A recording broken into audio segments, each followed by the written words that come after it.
Welcome to the Global Gaming Business Podcast, the industry's first and longest running podcast, now in our 19th year. Today's podcast is brought to you by Pavilion Payments, trusted by over 400 land-based casinos and iGaming sites. Maximize your revenue with better funding options through Pavilion Payments' complete suite of integrated solutions. Enhance player experiences with VIP Preferred, offering quick access to cash, flexible deferred settlement options, and the highest industry limits. Learn more at pavilionpayments.com or visit them at the Global Gaming Expo booth 4411 to discover how Pavilion Payments can customize your check service. And this week we sit down with Daron Dorsey, the President and CEO of the Association of Gaming Equipment Manufacturers, or AGEM. AGEM has been a major player in the gaming industry since its inception more than 20 years ago. Daron Dorsey was named Executive Director in 2022 after some time with Aristocrat as General Counsel, and was recently named President and CEO in recognition of the progress he's made in moving the AGEM organization forward. He spoke with me and iGaming business editor Robin Harrison via Zoom in late August. Daron, thanks for joining us. We appreciate you coming on here. Oh, always happy to be here, Roger, and good to be with you as well. Good to see you as well. Well, we do this every year. This is in conjunction with our Progressive Products preview issue, which comes out prior to G2E and really serves as a preview for G2E, obviously the most important trade show in the U.S. So it's really always good to catch up with you. So why don't we start with what is this? Your fourth year at AGEM, correct? Third. Okay. So coming up on 3. So okay, just in middle of 22. Sort of in the late spring of 2022 is when I came. Great. Heading into the third year. Great. Well, you've done a great job so far, and this year has been particularly busy. Give us a little thumbnail of what AGEM has accomplished during the past year. Yeah, I know it's a busy time. Obviously, a lot of your readership, your viewership, in the supplier sector, there never is a dull moment. There never is a dull day. So it's exciting out there. And to be a trade association for that supplier group, it's more about the business part of it is trying to just find ways. We've gotten more involved in some regulatory, some legislative, some sort of advocacy efforts to try to work through the regulatory environment to maybe talk about what's the best practices for 2025, 2030, rather than the way things were done in 2005, 2000. We've got these statutes and regulations that have now been on the books for 20, 30, 40 years. So we have spent a lot of time getting into the weeds with our membership on those issues. So it's busy there. That's never going to change. And there's new market opportunities around the globe that are happening. But I'd say also from a trade association perspective, the things that we've really tried to do, especially in the past year, and we're going to continue on, is trying to figure out more ways for our membership, whether that's our associate members, which is the suppliers to the suppliers, or those manufacturer companies, to just spend time together, just be around each other. Because remember, we went through this strange period where 2 years, 3 years, where people really never came in contact with each other. And we asked Zoom, Teams, those became ubiquitous and part of everybody's life. But we're trying to find ways at least every 90 days to get everybody together, whether a thought leadership event, whether that's a social, networking reception, over an appetizer or something somewhere at an industry association, whether that's around, legislator events, regulatory events, commercial events, but just try to have people sit in a room and have an hour or two with around each other about every 90 days. That's something that's been a change, and we're trying to do that and implement that more. And as you see more of our event calendar, it's just chances for all of our members to talk to each other, talked with colleagues in the industry, and find out what's going on. We feel that that's a really good vehicle that AGEM can serve its membership and serve the industry a little bit better. Okay. And Daron, I was wondering if you could tell us a bit more about the membership numbers, and what's the profile of the new joiners? How are you growing and who's coming in essentially? Yeah, thanks, Robin. It's the view when you talk about the membership on the manufacturers, those national global suppliers, key suppliers, everybody has been a member or is a member, has been for quite some time. So mostly the things we have people come and go, maybe new entrants to that supplier, to the supplier. And you might have somebody that's in an adjacency that I might have contract manufacturing or some significant skill sets on that front that want to get over into the gaming vertical. You have some new suppliers that are trying to be, supply chains have been opened up around the world in some of these last few years. And so there are people that moved from maybe computer or technology suppliers, and they've moved over into the regulated gaming space. Law firms, banks, financial institutions, accounting firms, that's who we're seeing, those new members come from. We have, say, in the last couple of years, even Playtech, some international larger companies that are focusing in the online space. We're trying to use as AGEM, we're trying to find and communicate and gather some of those maybe online only operators that are manufacturers, key suppliers around the world. That's maybe our next foray of folks to get there. But I would say we were just having our membership numbers right around that 150 on a total number. We had a difficult situation where we got close to probably mid 170s, 180s in 2019, 2020, and the world really changed for everybody. And you saw a lot of people especially in Asia, you saw a lot of places that were really, really blocked off.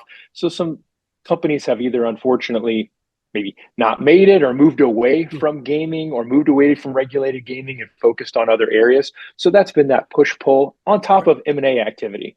We always see this, and we've got large companies that are doing this right now. Member companies acquire or merge with other member companies, it seems like every year, even on the smaller supplier space, the mid-level supplier, and now you're seeing the large supplier space. So that's something that kind of always has our, we make the analogy, we kind of bob right in that 140 to 160 range is where we're most comfortable at. Okay. And like just listening to you there, the AGM membership is really it's becoming more varied than ever before, isn't it? You mentioned yes, kind of like suppliers of suppliers, but then like the diversity included within that, is quite kind of vast. So how does that kind of evolve? The membership and the role of AGEM as you kind of grow beyond, that kind of core manufacturer base? It's a great point. And what we try to do is maybe it's a lot of times where you see somebody that might be in the technology sector. Mm-hmm. It's maybe a consequence or a benefit of our AGEM membership. Gaming and regulated gaming is a much more mature, sophisticated, recognized form of activity rather than maybe 20, 30, 40 years ago where it was more of a pocket. So you're starting to see companies that have technology and technology companies and innovation companies are trying to find out, hey, regulated gaming in some various form or fashion is here. We like to be the introduction point. People want to come to ask, and whether they'll bump into maybe one of our members that gets introduced to me as AGEM, or Allison McCoy, who runs our membership for events, and Tracy Cohen over in Europe, or Connie Jones, who does our responsible gaming. At somewhere around what does AGEM do?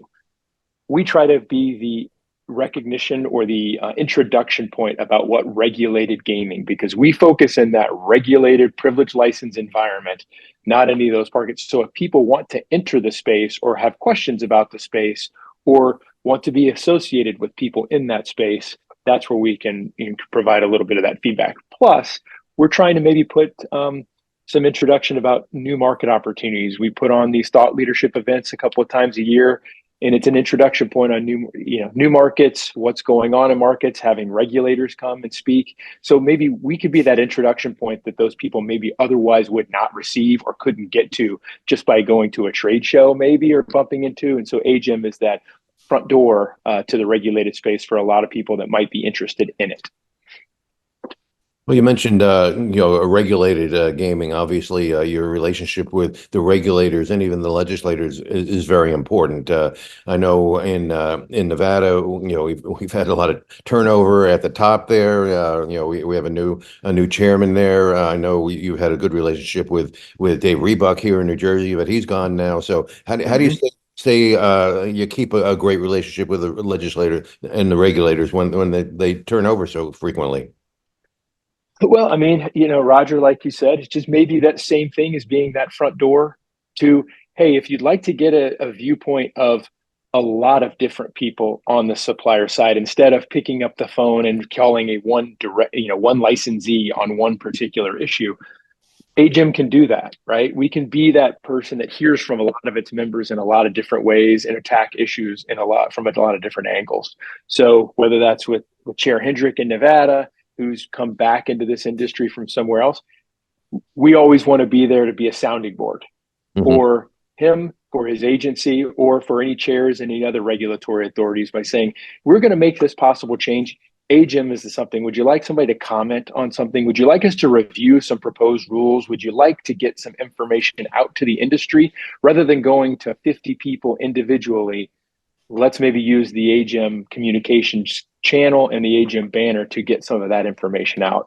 So, Roger, your question though is how do you do that? I think it's also being present and being available, going to all these industry events, and not just trade shows, but regulator events, legislator events, being present. It's going to every single workshop that you can. Go talk to them and kind of be out there and be present, and saying that we're here if you have any questions for us and if you want to talk about a particular issue. So I think it's just trying to get in front of them as best we can, but doing so because we can protect our membership, because individual companies may have a big licensing matter or a big suitability, some large issue that's in front of them.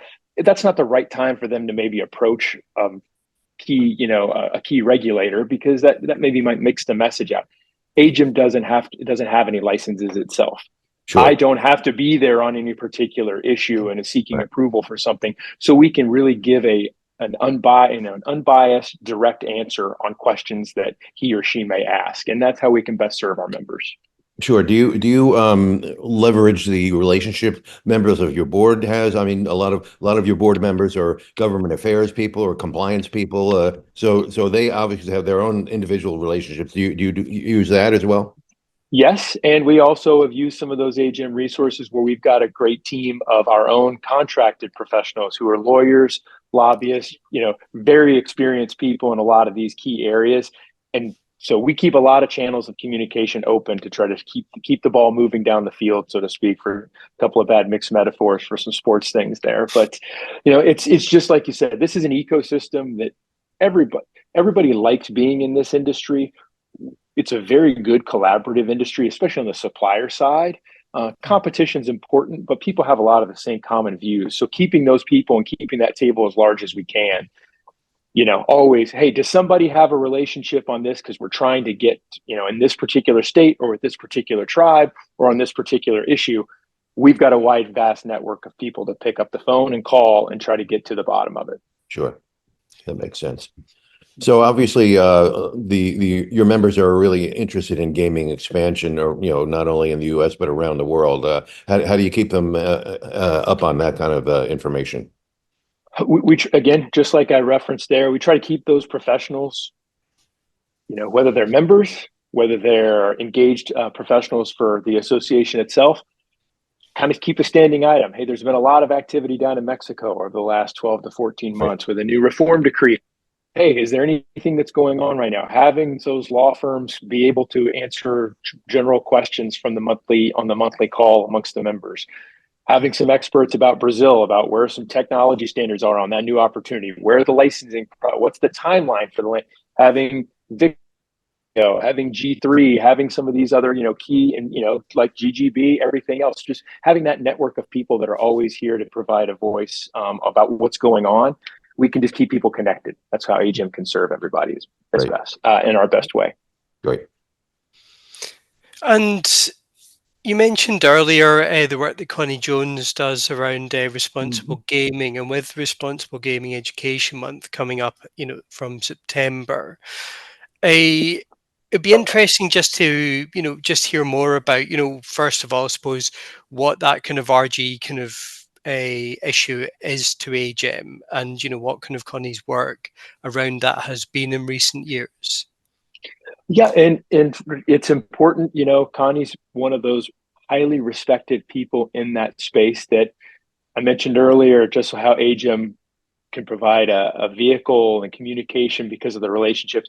There's not a single person in the RG world that doesn't have a relationship with Connie and communicate with Connie. So that's a huge benefit to all of us at AGEM, because any of these issues, she represents our side of the business so well, whether that's the organizations, Keith and Barbara, and we do all kinds of, at NCPG, the folks over in Europe, whatever it is. So Connie's there to deliver that message because she's got great relationships. But that message the last few years, we are cognizant on the supplier side that while it doesn't maybe not attack us through the front door because it's maybe an operator issue, we have to be proactive in thinking down the road and putting pieces of technology and putting awareness programs, not just that puts out there to the world, but also how we manage these particular issues within our companies. Because we have a lot of employees, we have a lot of people that participate in activities. So responsible gaming is not just part of our commercial, mantra that we have to do.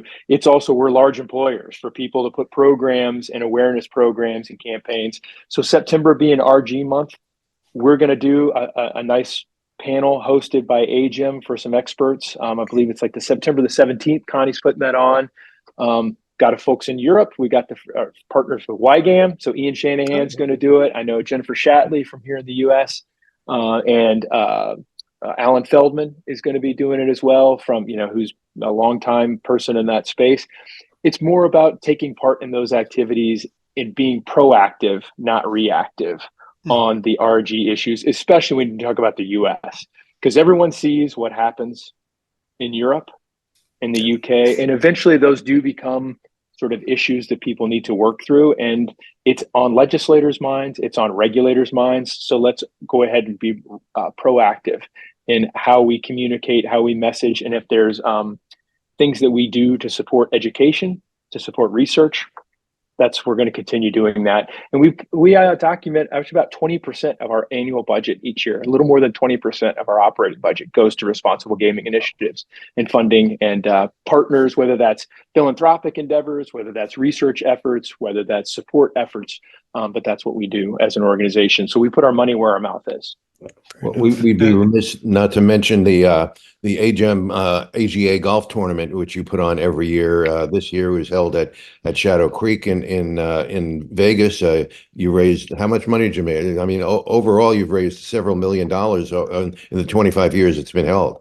It's been, I think it's over 2 million is the total number. I believe it's right around 200,000 is what the total raise was this year. I know that Art, at the ICRG, and Art Pikowski and his team there, it's a great organization, but thanks for mentioning that, Roger. That's why we put that on, right? That money goes to fund research, right, and to fund clinical analysis. Let's not talk about anecdotal evidence. Let's not talk about something somebody heard from somebody else, right, because that ends up driving a lot of the discussion from a legislative perspective or a regulatory perspective. No, let's get a scientific review committee. Let's get empirical, science-based clinical research and academic research to get to these issues, so that when those times come, we've got fact, not anecdote, Sure, that backs whatever positions and communications that we're talking about that particular issue. Sure. It's interesting that you bring that up, and it kind of leads me on to a bit of a follow-up question. What's your thought in the current kind of state of the discourse around kind of responsible gambling and player protection in the US? Because, from, I suppose, kind of from, the kind of media side that Roger and I sit on, there is a lot of anecdotal evidence. We're not seeing much in the way of kind of facts, from, like certain groups are looking to kind of, reform or limit the industry. So I'm keen to get your thoughts on, what's being said, who's being saying it, and, kind of from AGEM's perspective. Yeah, I think that maybe from 2 points of that, we recognize, because you've got not just iGaming is growing within North America, within this marketplace. So that means that you're going to need to be cognizant and proactive that there are more players that are participating in activity. There is a little bit more anonymity associated with those, because they're maybe not in a land-based environment. So you've had to tweak some of your programs, tweak some of your methodology. And, a lot of our members, they're putting that in understanding time, player behavior, and, what is happening. Is somebody chasing those types of things, and putting some, that's being proactive. But at the same time, it's also communicating about that issue to legislators, to regulators. Gaming and regulated gaming it's just like any other form of activity that's, that it belongs to adults, there are people that might have, that may have or will have issues. But is gaming any different, or has a lower incidence level than other forms of it. Let's talk about it in those terms, not because it's only bad because it might be gaming. So trying to get that message out and having some research that aims on that. But I would also say something that really, really covers a concern, especially within the US, that maybe is not so much in other places, is we're late to the game in the regulated, whether it's sports betting, whether it's iGaming. You've got a huge market that is an unregulated black market, whatever terminology when we want to use. There are no player protections there. There are no there are no programs that are there. So we as a regulated space sometimes get lumped into that giant, more unregulated space. So we have to do a better job of telling that message. Is like when we talk about this, we're trying to do things in a responsible, this is the more preferable environment. Rather this unregulated, which continues to grow and grow and grow, there is nothing there. So if you care about this particular issue, something that you can critically do is truly close out that or eliminate or try to eliminate as best you can that unregulated black market and move everybody into the regulated space, because that's where the programs exist. That's where the technology exists. That's where the innovations exist. And that's where all of us focus on that, where we're all willing to play by those same rules. So I just say that that's an interesting thing when it comes to the US, maybe than how other places, there's not nearly as much of a black market in those places and some of those sophisticated, when all forms of gaming have been accepted, adopted, and all, everybody generally goes to the same channel to do so. Right. So AGEM has produced some reports in the past on the economic impact of the manufacturing and supplier sector. Are you going to update that report anytime soon? Yes, we do that. We do it every 2 years. And so our last one was 2 years. So typically in the fall, we get some surveys out and we get those out to all of the membership, and we take with Applied Analysis, our friends there, so that will most likely be finished probably sometime around the spring. Okay. So that we can have that 2024 look back. The unfortunate thing, we had that great tempo for a few years, but that 2020 to 2022 period of time was really difficult to break through and analyze what that economic impact story is. So we made a decision to let's maybe hold off, because let's get back to it's going to be objective, not sort of subjective. That's backward looking. But thanks for bringing that up, Roger. We typically do that and try to hit that before legislative sessions hit in the spring. But it tells a very good story. I think people never realize how large our industry is, whether the hundreds of thousands of direct jobs, and the exponential increase in indirect, in the tens of billions of dollars of direct and indirect economic activity. It's a great story. It's a great message that kind of gets focused over them, because people see these wonderful, our customers, they build these billion-dollar facilities and they put all this capital there. It's great.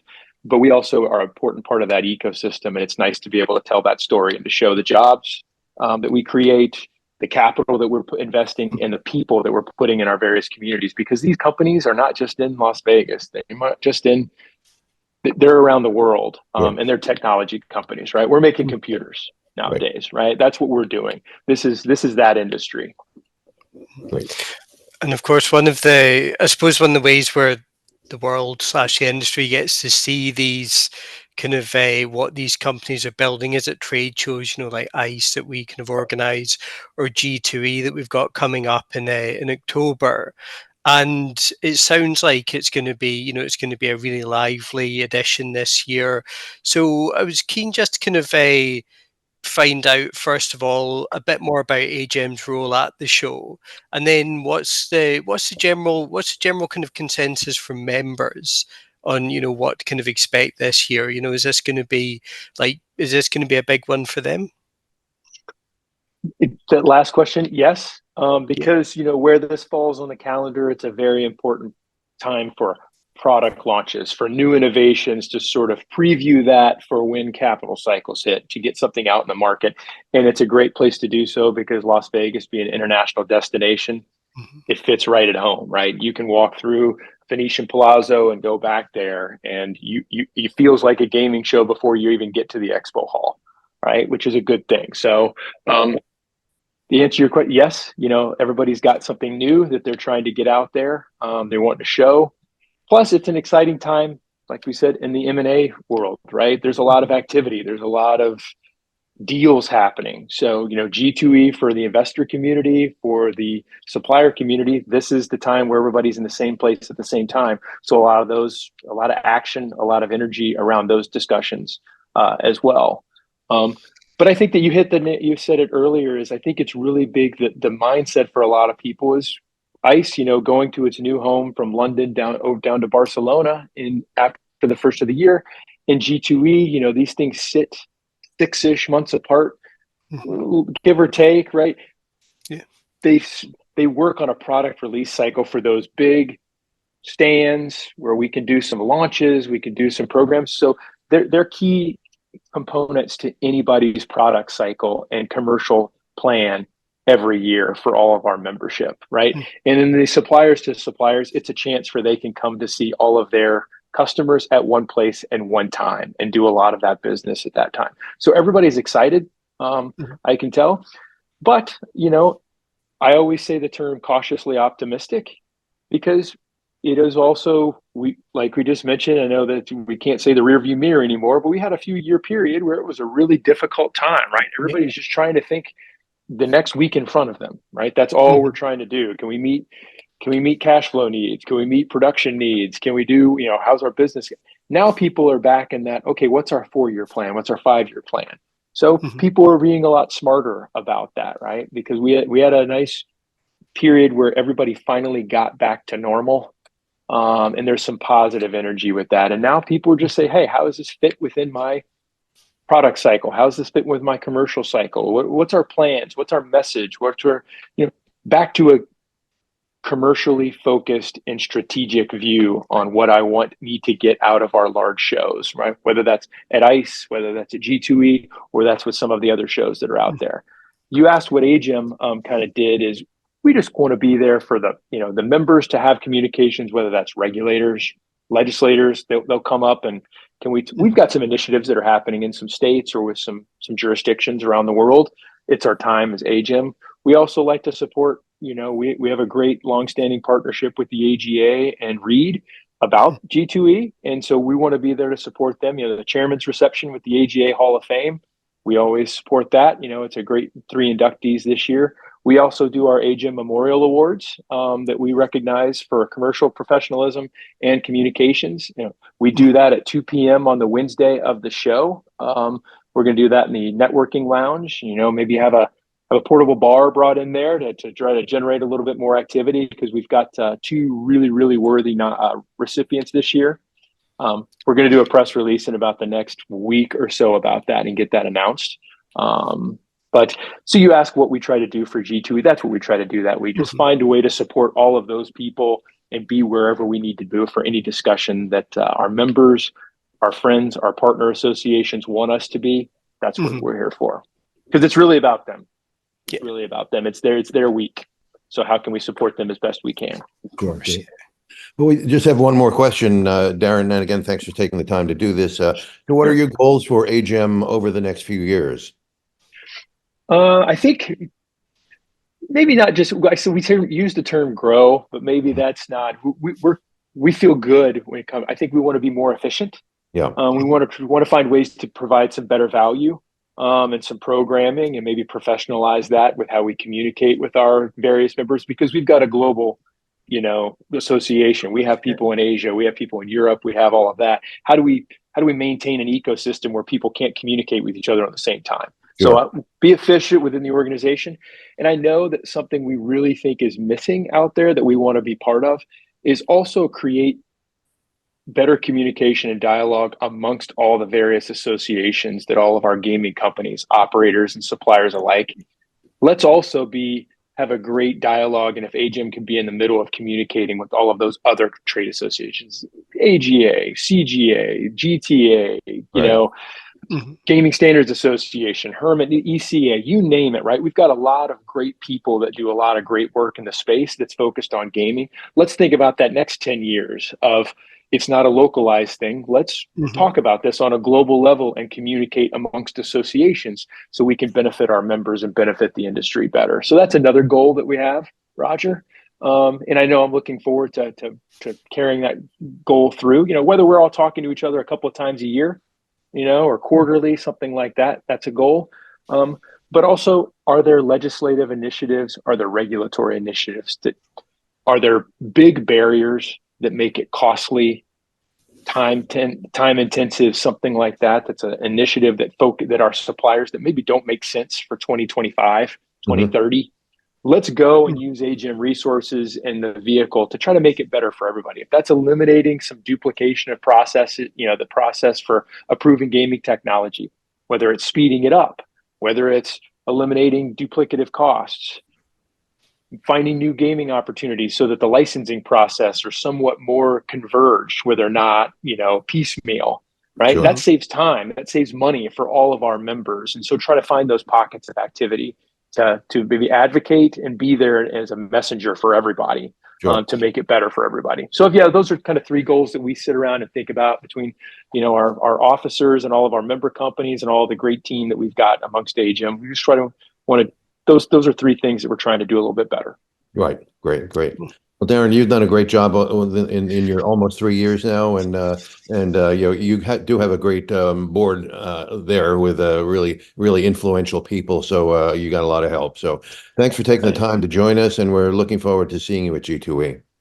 See you both, and safe travels, Robin, and see you both at G2E. Always happy to be with you guys. Thanks for tuning into the GGB podcast, sponsored by Pavilion Payments. As the gaming industry's largest vertically integrated payment provider, Pavilion Payments offers solutions that simplify, secure, and optimize the way patrons fund their play.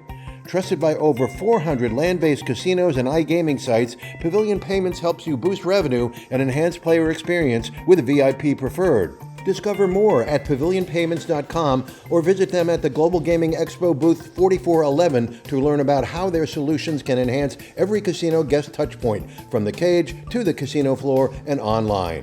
Don't miss a single episode of the GGB podcast. Subscribe on Amazon, Spotify, and Apple Podcasts today. So we'll see you next time on the GGB podcast.